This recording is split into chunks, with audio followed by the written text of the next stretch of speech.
आज युवा योद्धा जो कार्यक्रम महेंद्रगढ़ जिले का आपने इस भव्य सम्मेलन के तौर पर करवाने का काम किया,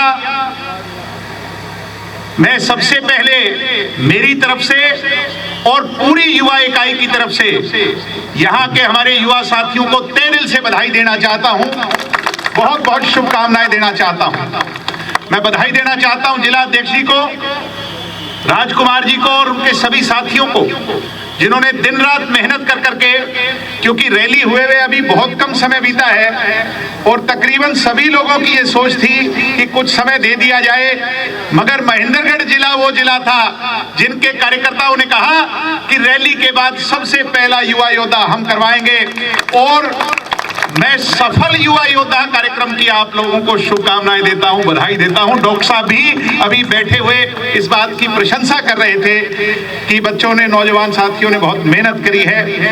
मैं मेरे बुजुर्गों का, मेरी माताओं बहनों का और विशेष तौर पर युवा पीढ़ी का जो आज बड़ी संख्या में यहाँ पधारे हैं, मैं तहे दिल से धन्यवाद करता हूँ। आपने मुझे पगड़ी देकर, जेड़ी देकर और सबसे बड़ी ताकत इतिहास लिखित जिसे वो कलम की ताकत देकर के मान सम्मान और सत्कार देने का काम किया है, मैं उसके लिए आपका तहे दिल से आभार प्रकट करता हूं और ये वादा देता हूं डॉक्टर अजय सिंह चौटाला जी की करम सतली पर उनकी मौजूदगी में कि हरियाणा प्रदेश के 36 बिरादरी की ये जो युवा साथियों पर विश्वास रूपी पगड़ी आपने दी है, आपकी पगड़ी को कभी नीचा नहीं होने देंगे, इस पर कभी आंच नहीं आने देंगे। सम्मानित साथियों, आज हमें युवा योद्धा कार्यक्रम क्यों करने पड़ रहे हैं? क्योंकि भारतीय जनता पार्टी की बेगैरत और निकम्मी जो सरकार है, जन विरोधी, युवा विरोधी, महिला विरोधी, बुजुर्ग विरोधी, कर्मचारी व्यापारी विरोधी, दलित और बैकवर्ड विरोधी जो सरकार है, आज उसको चेताना और जगाना है। चुनाव तो 5 साल में एक बार होते हैं, मगर जन विरोधी जो फैसले हैं उसके खिलाफ आज हमें लामबंद होने की आवश्यकता है। मैं आज सरकार को ये याद दिलाना चाहता हूं कि हर साल ये हमारे बुजुर्ग जो बैठे हैं, दुष्यंत चौटाला के रहते 250 रुपए पेंशन बढ़िया करती कि नहीं बढ़िया करती? भाई ढीले ढीले क्यों बोलो, बुजुर्ग साथ जो हमारे हैं उनसे कहूंगा बढ़िया करती कि नहीं? और पेंशन शुरू किसने की थी? चौधरी देवीलाल जी ने। दुष्यंत चौटाला जी के रहते कभी भी पेंशन आपकी रुकी नहीं। पिछले साल आपकी दुष्यंत के हटने के बाद पेंशन बढ़ी क्या? भाई ढीले ढीले ना बोलो, मीडिया से आवाज जानी चाहिए। बढ़ी क्या आपकी पेंशन? और अब एक और मैं आज कहूंगा, एक बार मैं पीछे हो जाऊं थोड़े, मैं कहूंगा आज इस मंच से, क्योंकि आवाज तो जाएगी नायब सिंह सैनी जी तक। नवंबर में कही थी 1 नवंबर को पेंशन बढ़ा देंगे, बढ़ाई क्या आपकी पेंशन?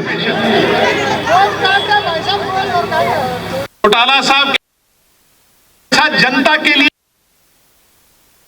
की सोच थी और नायब सिंह सैनी की सोच है, पता नहीं उस पैसे को कहां दबा करके बैठा है। जनता का पैसा जो बुजुर्गों के हित में लगना चाहिए था, लगा क्या?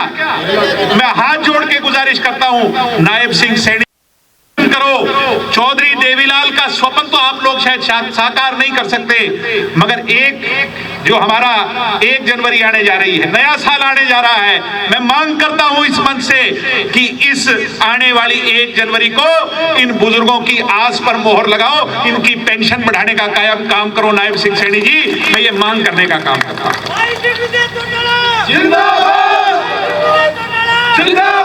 सम्मानित मेरी माताएं बहनें बैठी हैं, आपका बेटा दुष्यंत चौटाला उप मुख्यमंत्री था, क्या काम किया?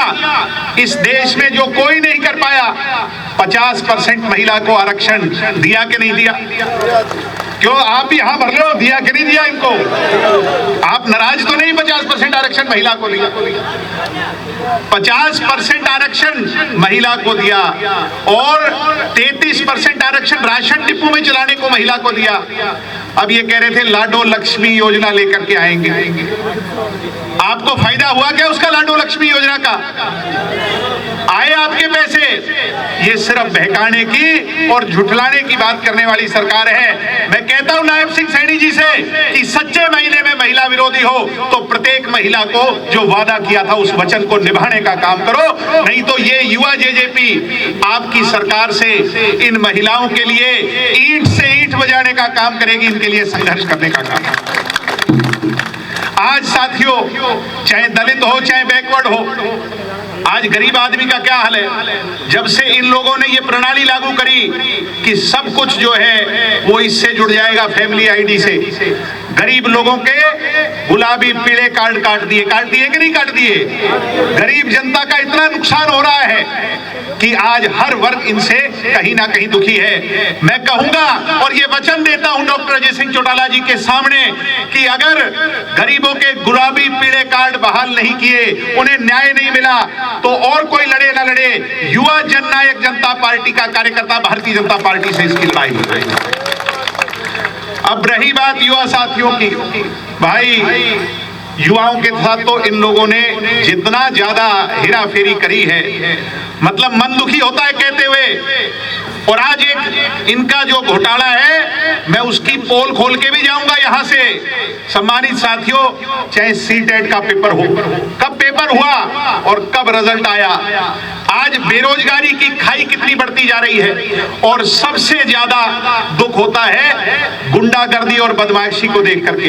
है कि नहीं गुंडागर्दी प्रदेश के अंदर? आपके यहाँ पड़ोस के अंदर अभी मर्डर हुआ कि नहीं हुआ? पिछले दिनों में घटना घटी कि नहीं घटी? एक तरफ मुख्यमंत्री कहते हैं भाई गुंडो हरियाणा छोड़ जाओ नहीं तो मैं जेलों में डालूंगा। मेरे हिसाब से बदमाशों ने भी इसको अपना फरमान सुना दिया, भाई तेरी प्रशासक के तौर पर हम तेरे से डरते नहीं, इस पुलिस तंत्र से डरते नहीं। जितनी बदहाली कभी पिक्चरों में देखा करते, यूपी और बिहार के जो हाल थे, आज वो हरियाणा का हाल इस नायब सिंह सैनी ने बना दिया। साथियों, मैं वादा देता हूं आप लोगों के सामने कि हरियाणा प्रदेश की बदहाल कानून व्यवस्था के खिलाफ जननायक जनता पार्टी का युवा का कार्यकर्ता मजबूत होकर के आपकी लड़ाई लड़ेगा और प्रदेश में सुदृढ़ कानून व्यवस्था लागू हो, उसके लिए हम संघर्ष करने का काम करेंगे। सम्मानित साथियों, मैं अपनी बात को लंबा नहीं खींचूंगा क्योंकि हम डॉक्टर साहब को सुनने आए हैं। एक हरियाणा के अंदर बोर्ड है एजुकेशन का बोर्ड, आपने सुना है भिवानी में है कि नहीं है, जिसमें हमारे बच्चे जिसकी शिक्षा का सर्टिफिकेट पाते हैं।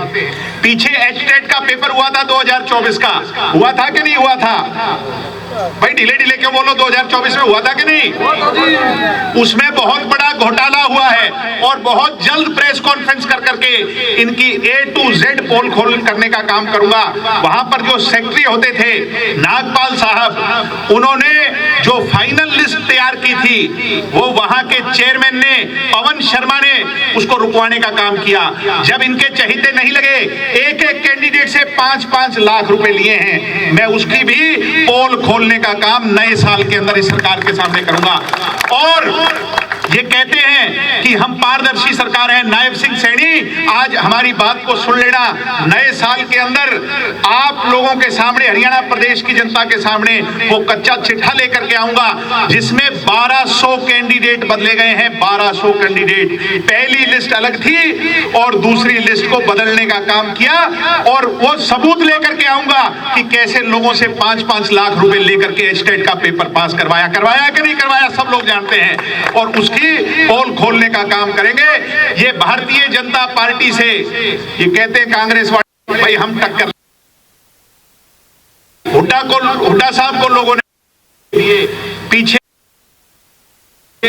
सदैव जो है ना, कांग्रेस को लोगों ने एक जन करके वैकल्पिक तौर पर चुना, मगर कांग्रेस क्या लड़ सकती है क्या बीजेपी से?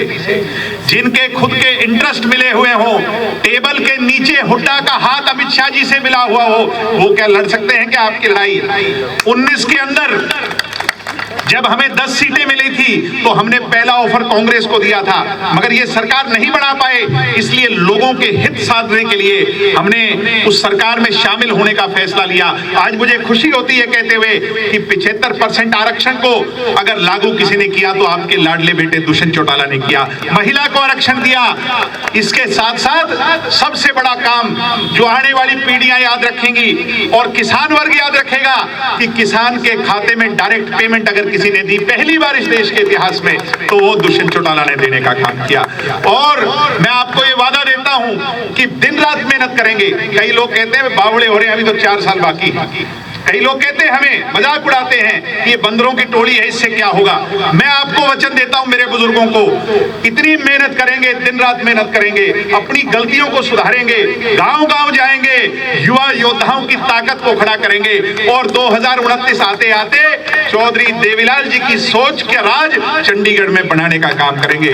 साथियों, इसके लिए हरियाणा का अंतिम छोर और डॉक्टर अजय सिंह चौटाला जी की कर्म सतली का मैं साथ मांगने आया हूं। अगर आप साथ हो तो दोनों हाथ खड़े कर करके विश्वास दिलाने का काम करो।